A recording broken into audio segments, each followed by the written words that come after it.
Juga dikatakan oleh Allah Subhanahu wa taala dalam surah Jum'ah tentang salat Jumat ayat 10, A'udzu billahi minasyaitonir rajim. Fa idza qudiyatis salatu fantashiru fil ardi wabtagu min fadlillahi wadhkurullaha katsiran la'allakum tuflihun. Kalau kalian selesai mengerjakan salat Jumat atau salat wajib yang lain, maka fantashiru fil ard, bersebarlah di muka bumi, menyebarlah, bekerjalah. Apa maknanya di sini? Kenapa dikatakan bekerja kata ulama tafsir? Karena Allah bilang wabtagu min fadlillah, dengan cara mengejar karunia-Nya Allah. Kejar tuh rezeki-rezeki, kejar tuh prestasi-prestasi dunia. Dan kata Allah SWT, wadhkurullaha katsiran la'allakum tuflihun. Dan pada saat kalian bekerja, banyak berzikir kepada Allah. Ingat, halal halal, haram haram. Halal nikmati, haram tinggalkan. Agar kalian beruntung. Sebesar apapun keuntungannya, tinggalkan kalau itu haram, dan kejar keuntungannya kalau memang itu halal, nikmati. Dan saya sudah pernah jelaskan teman-teman sekalian, dan saya reviewkan lagi, sesuatu yang haram itu lebih sedikit daripada yang halal. Halal itu banyak. Maka untuk apa kita masuk ke yang haram? Kalau Allah haramkan babi, Allah ganti dengan sapi, ayam, kelinci, rusa, kambing, semua hewan di air. Lalu untuk apa babi? Haram itu sedikit itemnya. Haram khamr, Allah ganti susu, madu, sirup, air putih, banyak gantinya. Allah haramkan zina, Allah ganti dengan nikah, gitu kan? Ada gantinya. Kalau kita diberikan syahwat lalu Allah tidak, kita punya syahwat mau makan, mau minum, ya, mau bekerja, mau berhubungan interaksi sama lawan jenis, lalu Allah tidak berikan solusi, mungkin wajar orang melanggar. Ini enggak. Gitu. Yang halal banyak, yang haram itu sedikit sekali. Untuk apa kita masuk ke sana? Kita dengarkan teman-teman sekalian, sabda Nabi SAW yang memotivasi kita untuk selalu sukses, ya, adalah hadis Nabi SAW yang sahih riwayat Bukhari. Kata beliau, ma akala ahadun ta'aman khairan min an ya'kula min amali yadihi, wa inna nabiyallahi Dawud kana ya'kulu min amali yadihi. Tidak ada sesuatu yang paling berkah, mulia daripada seseorang memakan dari hasil keringatnya sendiri. Dan ketahuilah, kata Nabi SAW, ya, bahwasanya nabinya Allah Daud selalu makan dari hasil keringatnya.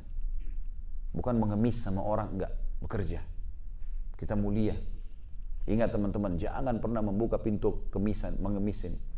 Kata Nabi SAW, tidak ada seseorang yang membuka pintu iffah, kemuliaan, dia mau dapat hasil tapi dengan kerja, ya, kecuali Allah bukakan pintu kekayaan. Dan tidak ada orang yang membuka pintu mengemis, mau minta tapi tidak mau berusaha ini, ya, kecuali Allah bukakan pintu kemiskinan. Nggak boleh dalam Islam ini, ya. Kemudian juga dalam riwayat Imam Muslim dikatakan, kana Zakaria alaihissalam najjaran. Ketahuilah, kata Nabi SAW, Nabi Zakaria adalah seorang tukang kayu. Bukan aib, yang penting dia profesional di bidangnya, akan mendatangkan income, ya. Kemudian juga dikatakan dalam riwayat lain, anna Idris kana khayyatan yatasaddaqu bi fadli kasbih. Nabi Idris alaihissalam adalah seorang tukang jahit, dan dia bersedekah dari hasil, ya, jahitannya itu, keuntungan jahitannya. Orang juga kalau mahir dan profesional, dia dalami ilmunya, maka insya Allah dia akan dapat keuntungan yang besar di situ. Juga Nabi Muhammad SAW bertransaksi dan berjual beli, dan beliau terus saja bertransaksi teman-teman sekalian sampai masa kenabian dinobatkan. Dari umur 21 tahun sampai 40 tahun, 90 tahun, 19 tahun Nabi SAW berdagang dan sukses. Tidak ada orang yang sukses beliau di Mekah pada saat itu. Pada saat beliau mulai berdagang, orang-orang Mekah banyak membawa duit dari Mekah ke negeri Syam. Beli barang, nanti barang itu dibawa ke Mekah lagi untuk dijual. Jadi cuma sekali transaksi, beli di Syam, jual di Mekah. Nabi SAW waktu membawa harta-harta orang Mekah termasuk Khadijah sebelum menikah dengan beliau alaihissalatu wassalam, Nabi SAW membeli dengan harta itu semua produk Mekah. Jadikan duit semua, produk dibawa ke negeri Syam, dijual di negeri Syam, untung beli barang Syam dibawa ke Mekah. Sampai akhirnya Rasulullah SAW menjadi orang yang kaya raya. Dan keliru orang yang mengatakan Nabi SAW miskin. Keliru sekali. Waktu beliau menikahi Khadijah, maharnya Khadijah 21 ekor unta. Antum di sini tahu mungkin harga unta. Kalau yang bagus bisa 10.000 real harganya, yang besar. Dan dikasih di sini Nabi SAW kasih unta betina merah, itu unta yang paling mahal. Kalau di Saudi mungkin sekitar 10.000 real harganya, di sini mungkin sama kurang lebih. Kurang lebih begitu teman-teman. Bayangkan kalau kali 25 ekor. Ya. Berapa mahar Nabi SAW kepada Khadijah? Ratusan juta. Yang kita kadang-kadang di Indonesia cuma kasih perangkat alat sholat. Gitu kan. Nabi SAW kasih dengan begitu. Ya. Nabi SAW teman-teman sekalian menggunakan baju yang bagus, kain katun dari Yaman. Nabi SAW makan daging kambing. Dalam riwayat Bukhari beliau paling gemar makan daging kambing. Dan beliau paling suka tharid. Tharid itu adalah roti gandum ditaburi kari kambing di atasnya. Dan itu makanan favorit pada saat itu. Tidak pernah ada riwayat menyebutkan Nabi SAW makan roti kering. Sebagaimana sebagian orang begitu. Begitu kenal agama, pakaiannya jadi kotor, penampilannya jadi kotor, bau badannya ada, masjidnya kotor. Ini kenapa jadi berubah begini? Mestinya makin dekat dengan agama maka makin bagus kan? Mestinya. Tapi ini enggak. Kok malah jadi jorok ini? Gitu kan? Ini keliru. Ya. Saya punya pengalaman subhanallah. Istri saya mu'allaf, ya, masuk Islam. Awal dia setelah masuk Islam, saya carikan kegiatan. Kebetulan dia punya keterampilan di salon gitu. Kemudian saya bukain untuk akhwat-akhwat yang sudah belajar taklim saja. Ini cerita waktu saya masih di Makassar tahun 1990, tahun 2000 lah, pas balik dari Madinah waktu itu. Sekitar 17 tahun yang lalu. Maka dia baru masuk Islam, belum terlalu tahu gitu, baru masa belajar.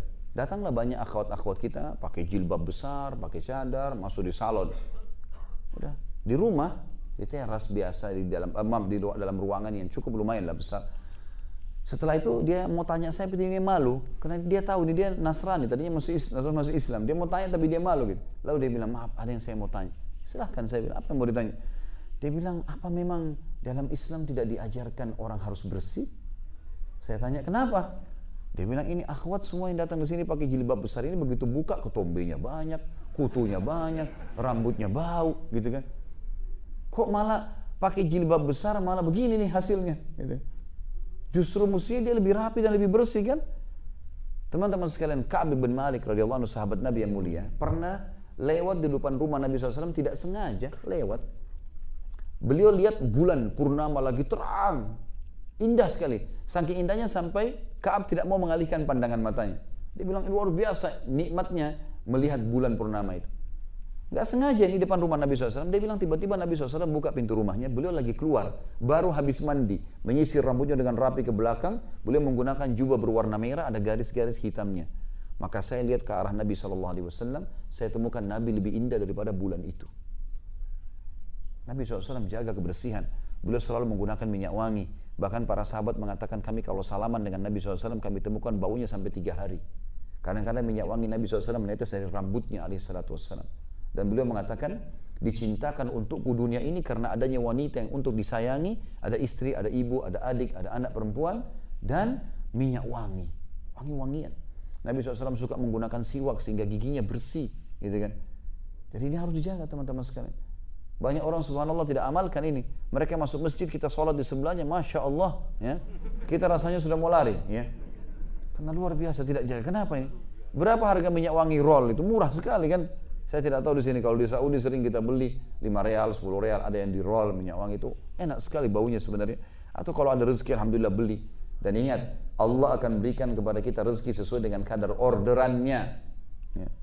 Kalau misal gini, kita mau umroh sama haji, ini saya sering luruskan jemaah saya di Indonesia. Umroh sama haji cari travel yang paling murah, hotel yang paling sederhana, biar jauh nggak apa-apa. Kenapa? Kan cuma taruh barang di hotel. Jangan akhi dan ukhti. Ini sedekah buat diri sendiri. Kenapa bukan bintang 5? Nikmati. Bisnis kelas. Allah akan kasih gantinya sesuai dengan kadar perbuatan kita. Orderan kita bintang 5, Allah kasih bintang 5. Orderan kita biasa, Allah kasih yang biasa. Harusnya begitu. Subhanallah, saya dulu, waktu ini pengalaman pribadi, cuma mau berbagi saja. Saya dulu sering naik pesawat ekonomi kelas gitu kan. Mulai saya beranjak menggalang beberapa usaha, saya bilang enggak, saya coba naik ke bisnis kelas. Bukan untuk sombong, tapi kenapa saya enggak nikmati rezekinya Allah? Semenjak itu saya berdoa sama Allah, ya Allah mudahin supaya saya tidak pernah naik ekonomi. Subhanallah, sudah berapa tahun saya naik bisnis terus. Enggak pernah saya naik ekonomi. Dan saya memang merasakan Allah gantikan nilainya kok. Allah gantikan nilai. Dan semenjak itu banyak sekali jemaah saya, alhamdulillah umroh haji tidak pernah lagi hitung-hitungan. Jangan hitung-hitungan sama Allah ini. Royal sama Allah, Allah akan kasih juga. Ya, Kalau kita perhitungkan sama Allah, Allah juga nanti jadi hitung rezeki kita. Ya. Kalau sedekah di jalan Allah besar. Celengan masjid lagi lewat, saya tidak tahu di sini, kalau antum di sini tidak ada celengan ya. Kalau di Indonesia kan banyak celengan masjid nih. Banyak orang kita kasih 2.000 itu apa? Minta kesehatan, keturunan, selamat dari neraka, masuk surga. 2.000 rupiah. Ini luar biasa nih. Ya? Mau dapat ikan paus, pakai kapal tanker.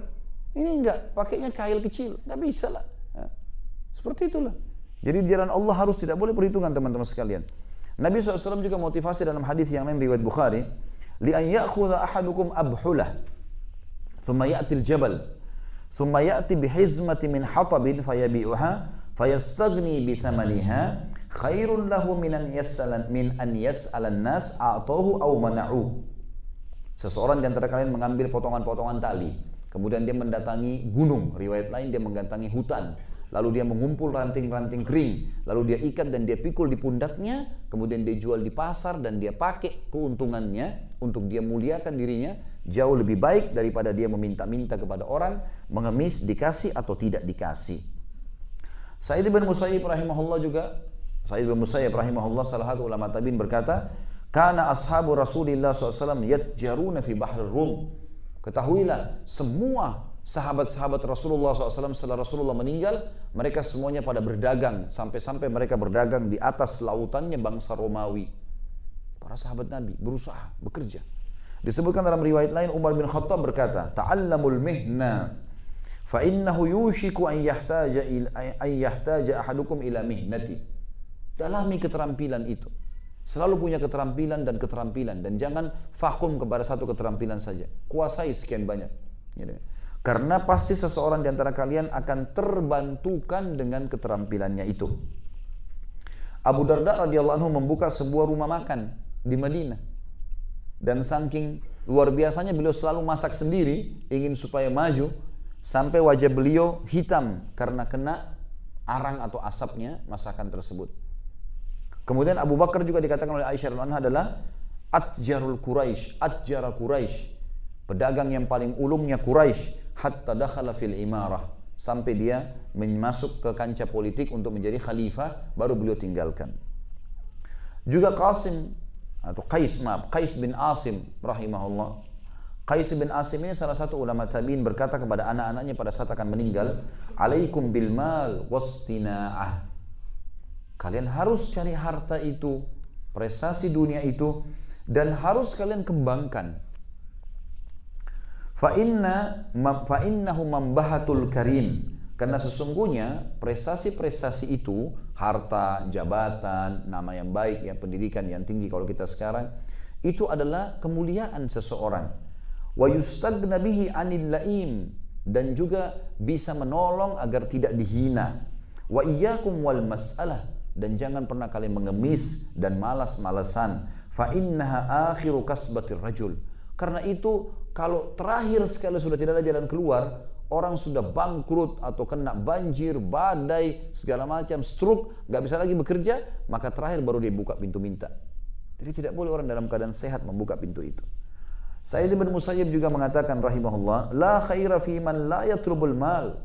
Nggak ada kebaikan bagi seorang muslim yang tidak mencari harta, prestasi dunia.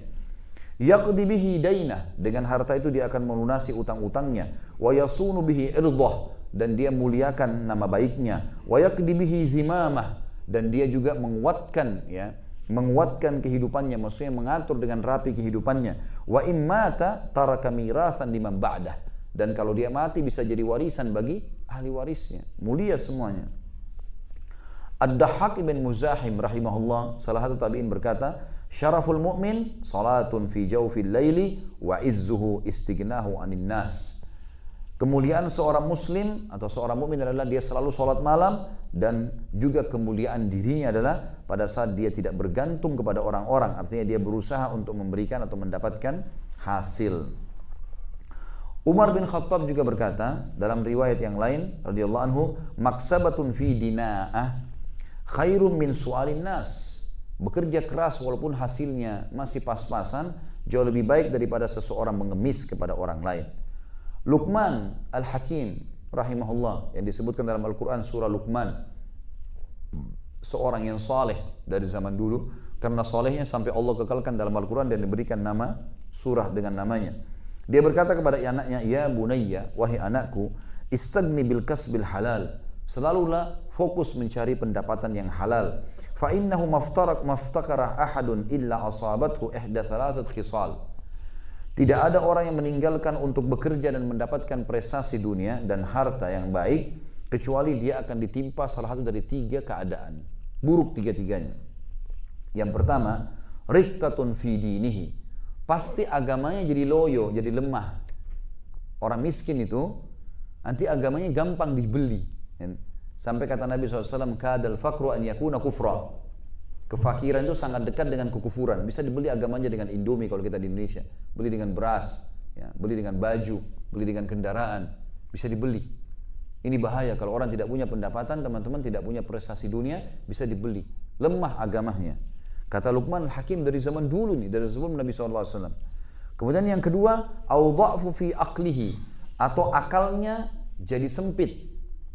Ya, orang kalau bekerja menghadapi manusia, menghadapi suka dukanya, perdagangan, pekerjaan, dia selalu otaknya ini sinyal listriknya bergerak terus. Dia berpikir jalan keluarnya, masalahnya bagaimana mendapatkan ini, bagaimana menahan ini. Jadi dia hidup. Beda dengan orang yang vakum ini. Orang yang malas, teman-teman, maka semua akalnya jadi pendek. Kita sering melihat orang yang bermalas-malasan, duduk di pinggir jalan, tidur, pengangguran, pendek akalnya. Kita nggak bisa ajak diskusi orang seperti ini. Dia nggak bisa berpikir. Ya. Ini yang kedua. Dan yang ketiga kata beliau, wihaun fi muru'ati, dan juga bisa menghina kehormatannya. Orang anggap remeh. Siapa itu?